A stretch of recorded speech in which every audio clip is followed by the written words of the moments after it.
Do you know who is most likely the most hated person in America in the 21st century? No, it's not former President Donald Trump. He actually has quite a few fans. This is unlikely to be billionaire Bill Gates. Still, a person who turns waste into drinking water is a so-so object of hatred. And it's not even Jeffrey Epstein, a major financier accused of sex trafficking of minors. A good contender for the title of Maine Monster, but he is most likely inferior to the man who in the United States is sometimes put on a par with Hitler. Bernard Madoff. Fraudster who stole $65 billion. A gigantic amount. The world is full of countries whose annual budget is less than this figure. But Madoff is not the hero of this issue. We're just interested in how he stole so much money. In Russian language media you can most often find the phrase financial pyramid. And this is not entirely accurate. Because if you look at the American press, then Madoff is called the creator of the world's largest Ponzi scheme. Ponzi is not a term or an abbreviation, it is a surname. The surname of perhaps the main swindler in history. It was he who, 100 years ago, came up with a scheme that could make the fraudster himself one of the richest people on the planet. This is not only the story of an incredible adventurer, although Ponzi is an amazingly interesting person. But it is also a story of ingenious deception, a grandiose fraud scheme that does not lose its relevance to this day. And if you think that you are too smart and rational to get hooked, you are sadly mistaken. Okay, there are now 8 billion people living on the planet. I'm sure most of them wondered how to get rich. Moreover, often this question even sounded a little more specific. How to get rich quickly? Of course, everyone has their own understanding of wealth, the amount of money in the bank, the number of houses, cars, and gold jewelry. Everything is individual. However, we always want more than we already have, and the less effort we have to spend, the better. And this understandable human desire is an ideal target for scammers. That's why. Who has not received calls or SMS, allegedly from the bank, in order to gain access to accounts? Who hasn't received all sorts of spam with fake charity or messages about unexpected blocking of a bank card? There are scammers who still prefer personal communication and go to grandmothers' apartments, sometimes extorting significant sums from them. Some of these schemes are more effective, some less so, but you won't earn $65 billion with them. Because as history shows, the best way to lure out our money is not a feeling of fear, not a feeling of pity and empathy, but our desire to earn a lot and quickly. Therefore, ambitious scammers decide to build financial pyramids. The Bernie Madoff scam made headlines around the world. Residents of post-Soviet countries were little affected by this. It is unlikely that any of you invested money in an American investment fund. But we have enough of our own examples. The most famous of them are MMM, led by Mavrodi. It's far from the only pyramid of the 90s, and if not you yourself, then at least one of your friends, relatives or acquaintances definitely lost money on it. It would seem that everyone understands the signs of a financial pyramid are visible a mile away, who in their right mind would invest money there? It turns out there are many. Dry statistics. In 2019, 200 financial pyramids were identified in Russia. And that is not all. Just 3 years later, this figure is 10 times higher. The most famous example of recent years is, of course, Ashbury. The pyramid was advertised by show business stars and popular video bloggers. As a result, investors lost several billion rubles. And if you think that you are smarter than everyone else and will never fall for this, you are deeply mistaken. Financial pyramids are much more cunning than they seem. Their victims are smart, educated, rational people all over the world. And to understand why this happens, let's rewind history a century ago. It is 1920, Boston, USA. Charles is a famous businessman. He has a large house with servants and several cars, at a time when even one car was considered a luxury, and diamonds and commercial real estate throughout the city. In a word, a person is not just rich, he is ultra rich. His fortune is estimated at $15 million. To understand how gigantic this sum is, it is enough to know that a car in 1920 cost only $500. Charles is not yet 40 years old. He is not the son of billionaires, he did not discover an oil field or invent a new technology. He came up with something more. A scheme that will allow him to become terribly rich in just 6 months. A scheme that will work even after 100 years. Finally, the scheme of which will be called by his surname Ponzi. Charles's success was rapid. In 1920, his name did not leave the pages of American newspapers. But a year before that, no one knew about him. Like many other stories of famous people in the United States, this begins far beyond the borders of the American continent. In the small Italian city of Lucca in the north of the country, at the beginning of 1882 in the 19th century, a son was born into the Ponzi family.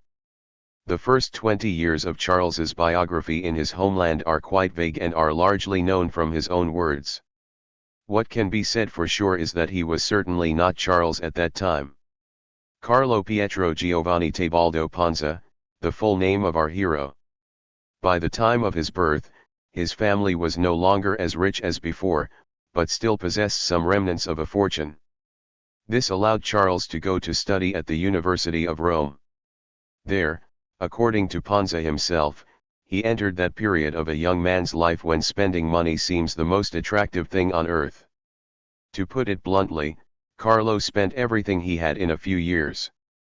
At the beginning of the 20th century, for many Europeans, moving to the States seemed like a logical solution to their money problems. To a country where you can become rich without having a cent in your pocket. And in a sense, it will confirm this thesis. In 1903, he arrived at the port of Boston with $2 bills and dreams of $1 million. However, the next 15 years did not bring Ponzi much closer to fulfilling his wishes. Then the name Carl was already changed to the more understandable American Charles. He worked as a waiter in New York, painted road signs in Florida and did other temporary work. In 1917, he returned to Boston to work as a clerk in an advertising agency. A year later, he married a modest girl named Rose, and once again changed jobs. Charles started a small fruit business that belonged to his wife's parents. But here, too, failure awaited him, the business quickly went bankrupt. In 1919, he came up with the idea of creating an international trade magazine in order to make a profit from advertising in the publication. This requires investment. Ponzi applied for a loan from the bank, but was refused. It seemed that for the 36-year-old Ponzi, the American dream was becoming increasingly illusory. But soon Charles received a letter from Spain.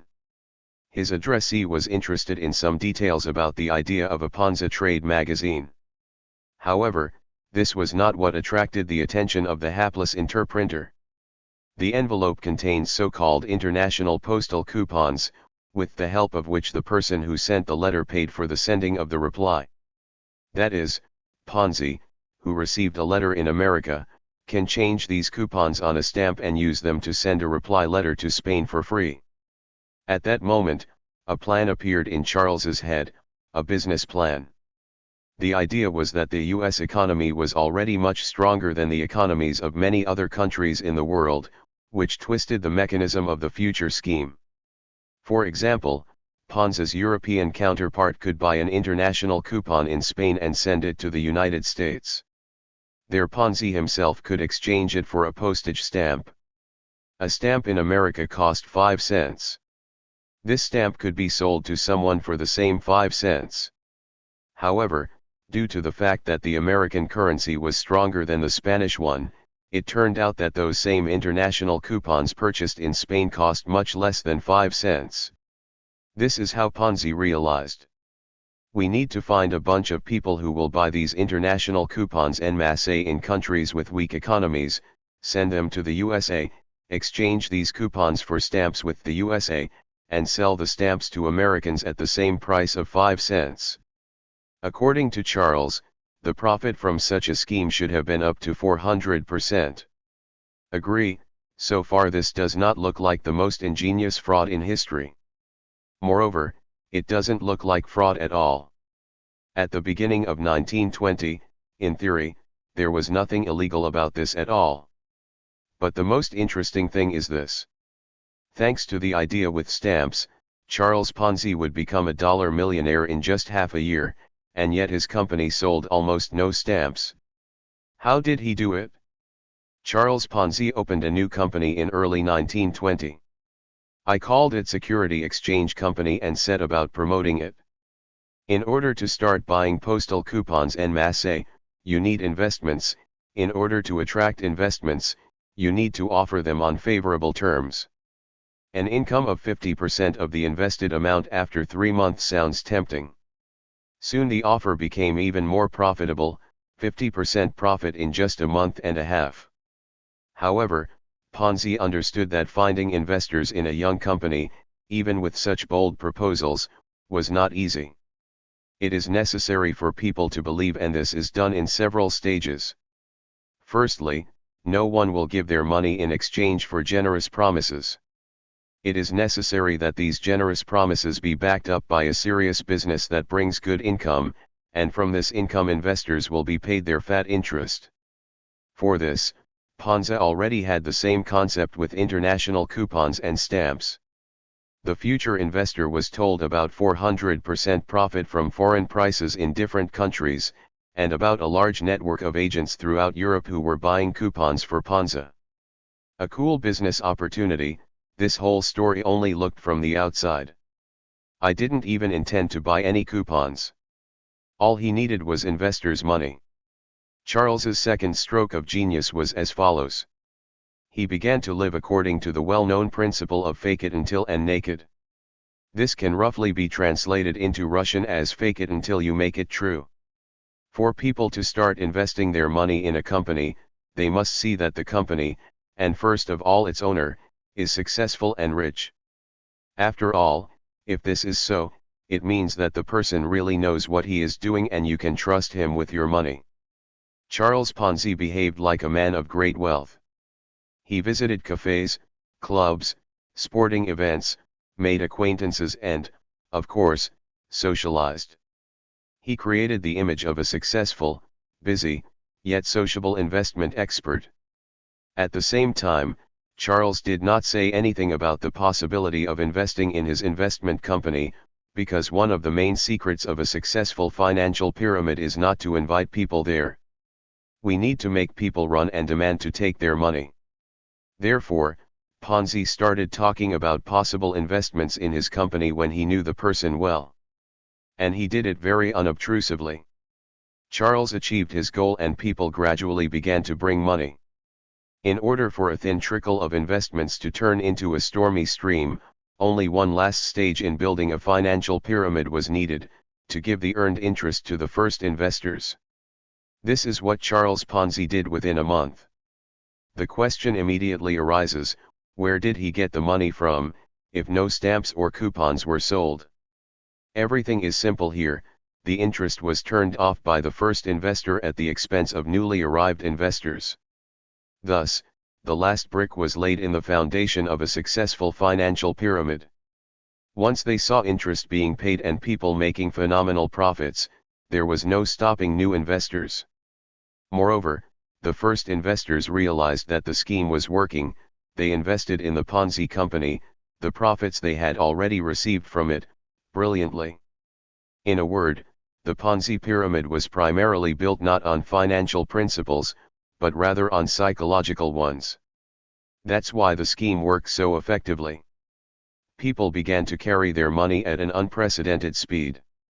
In just 6 months, by the middle of 1920, the number of depositors reached several tens of thousands. Of course, Charles Ponzi himself could not handle such a stream. He trained a team of managers who attracted new investors, receiving 10% of the investment. These managers recruited new managers who already worked for 5% of the profit. Thus, in fact, he created a pyramid in a square, both on the part of clients and on the part of managers. The scheme created by Ponzi was, if not brilliant, at least quite talented. But this is not the only deception in this story, because the very scheme that our hero successfully implemented, and which will go down in history under the name Ponzi, existed centuries before his birth. The human desire to get rich quickly did not appear in the 20th century, but much earlier, and therefore it is logical to assume that the history of financial pyramids is much more than 1 century. 1880, the same Boston, 50-year-old Sarah Hall, pulled off a Ponzi scheme half a century before Ponzi itself. The structure of the fraud was identical, interest was paid to old investors at the expense of new investments, only the legend differed. Lady Deposit Company, as Sarah's business was called, accepted investments only from women. It is worth paying tribute to the fraudster's courage. In the second half of the 19th century, as a woman, she launched a business aimed exclusively at women. True, in the end, Sarah stole almost $500,000 from representatives of her own sex. It turns out that she was kind of a feminist and an anti-feminist at the same time, very confusing. But that's not the point. The point is that Sarah's story is not the earliest example of a Ponzi scheme. 1821 Scottish traveller Gregor MacGregor set sail from Central America to Great Britain. Arriving there, he introduced himself as His Majesty Gregor, the leader of País. País is a small country in Central America. Incredible soil climates that allow for multiple harvests per year, gold deposits, tobacco plantations and much more. Every pound invested in this country could be returned with incredible interest. All the delights of a fabulous country were described in a 300-page book by another British traveller. MacGregor himself opened an office in central London, launched an advertising campaign and began accepting investments. He promised returns many times higher than the London Stock Exchange could offer at that time. Investing in Latin American countries was considered a very good investment in Britain at that time. In his office, MacGregor sold Poya currency and securities and even land. His enterprise grew very quickly, and the amount of investment, in terms of modern money, amounts to several tens of millions of dollars. There was only one problem. There was no belt.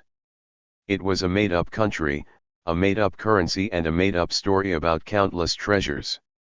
MacGregor deceived a bunch of representatives of British high society. But they can be understood. Many countries in Latin America were becoming newly independent states at that time. It is not difficult to assume that there is also a belt on the long list between Chile, Honduras, Nicaragua, and Colombia.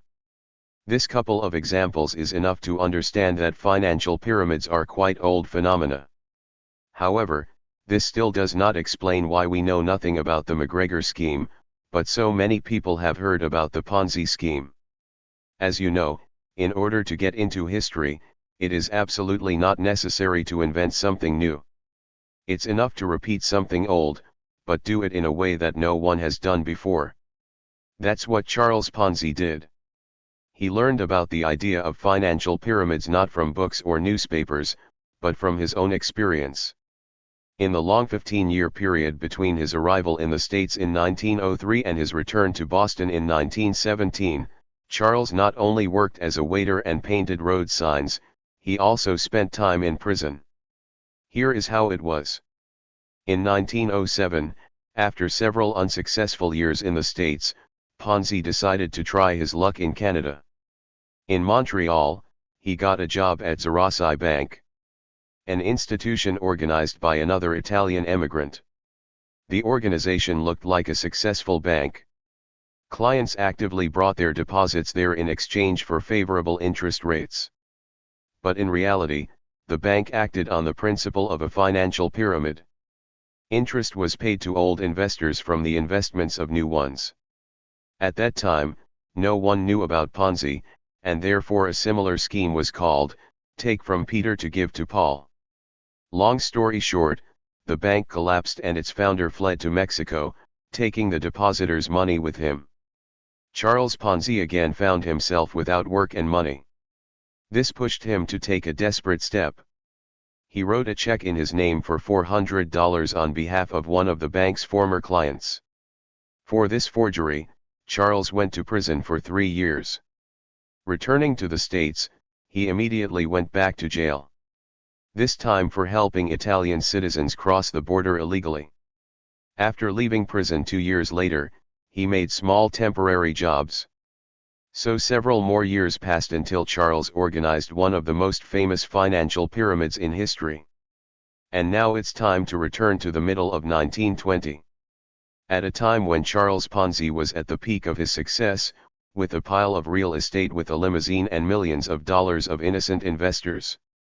Although the authorities had been keeping an eye on the activities of the overly prosperous business for several months, there were no grounds for a thorough inspection, much less accusations.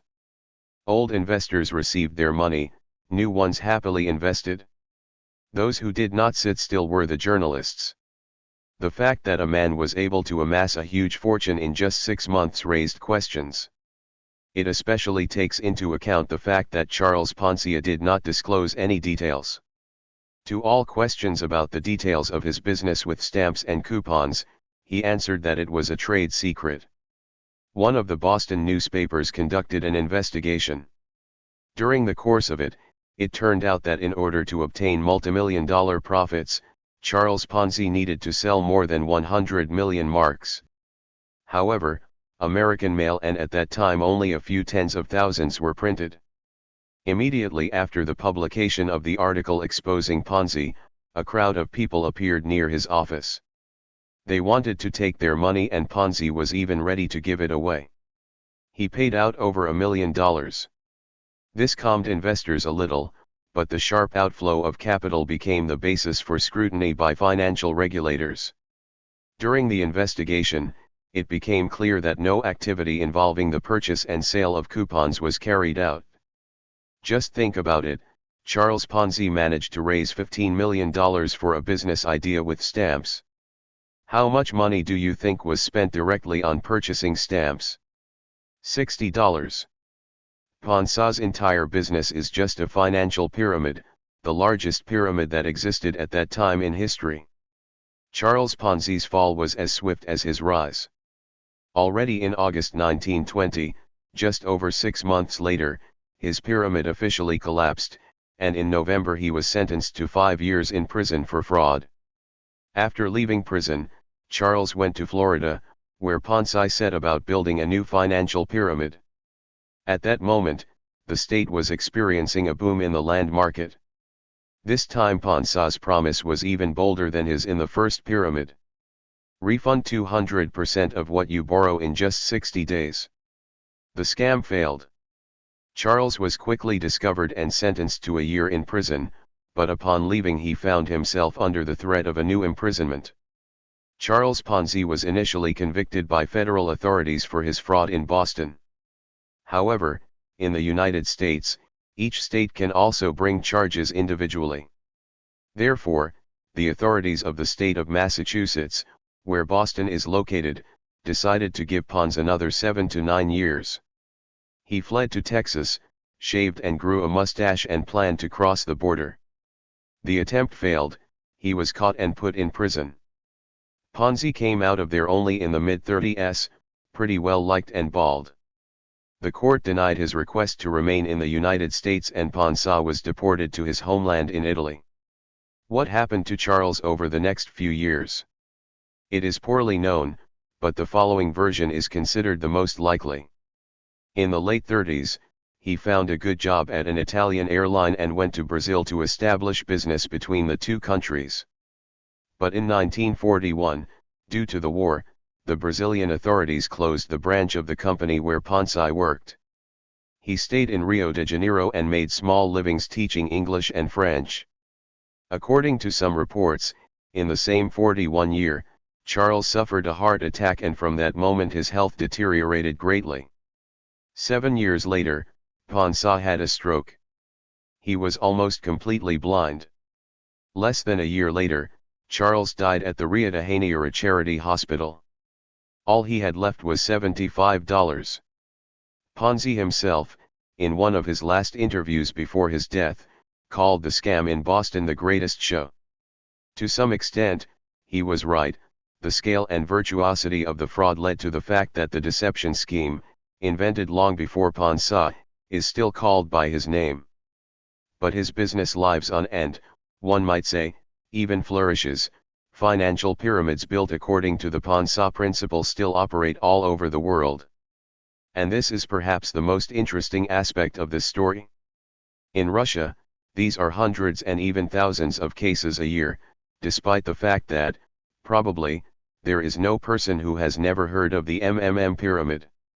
And even in the United States, 50 cases of financial pyramids are still detected a year, despite what happened in 2008. Then the giant financial pyramid of Bernard Madoff collapsed, causing tens of billions of dollars in damage and thousands of victims, including very famous people. Steven Spielberg, John Malkovich, Larry King, and others, smart, educated and rational. Moreover, even experienced investment companies lost money in the Madoff scam. People whose profession was to invest their clients' money wisely. Madoff's secret is that he masterfully used all of Ponzi's achievements and brought them to unattainable heights. Madoff also had tempting investment returns. He also supposedly had a serious business, in this case a brokerage company with extensive experience in the stock market.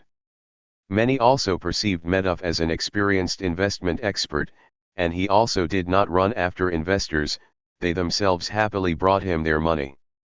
Moreover, the opportunity to invest in Madoff's company was an exclusive opportunity. In fact, everything turned out to be fake. All investment documents were printed in the basement, and where Madoff really invested investors' money was in his own pocket. But his fraud lasted not 6 months, not a couple of years, but several decades. And perhaps this could continue to this day, because by and large, for the pyramid to stand, only one condition is important. So that the investment amount of new investors exceeds the amount that old investors want to withdraw. And when you supposedly have a large, well-known investment company, this is not so difficult to do. Madoff's pyramid collapsed, one might say, by accident. The crisis of 2008 came. Too many investors needed money, and they decided to withdraw it. Madoff received 150 years in prison. End of story. And despite such a great lesson, pyramids continue to be created and collapsed. This is because many of us are still wondering how to get rich quick. Although we all understand that 50 to 80% profitability is a realistic promise. We also understand that the company must have a license to conduct financial activities. Otherwise, investors' money is not protected in any way. And we also understand that free cheese is only in a mousetrap, that in the vast majority of cases, large earnings are directly proportional to the amount of effort invested. And here we come to perhaps the main reason why financial pyramids and fraudulent schemes work, and why anyone can become victims. The mechanism of trust is very developed in humans evolutionarily. We are more likely to trust strangers than vice versa. Our survival and the survival of our offspring directly depends on this. Few people would want to start a family or friendship with a person who is incapable of trust. With someone who sees deception, conspiracy, or a double bottom in everything. In addition, you will never build a business, create large-scale or small projects, without trusting strangers. And in the vast majority of cases, when we trust others, we are more likely to gain an advantage than to lose something. Yes, sometimes this principle fails, but there are no financial pyramids and scammers only in a world where absolutely no one trusts anyone. However, who would want to live in such a world?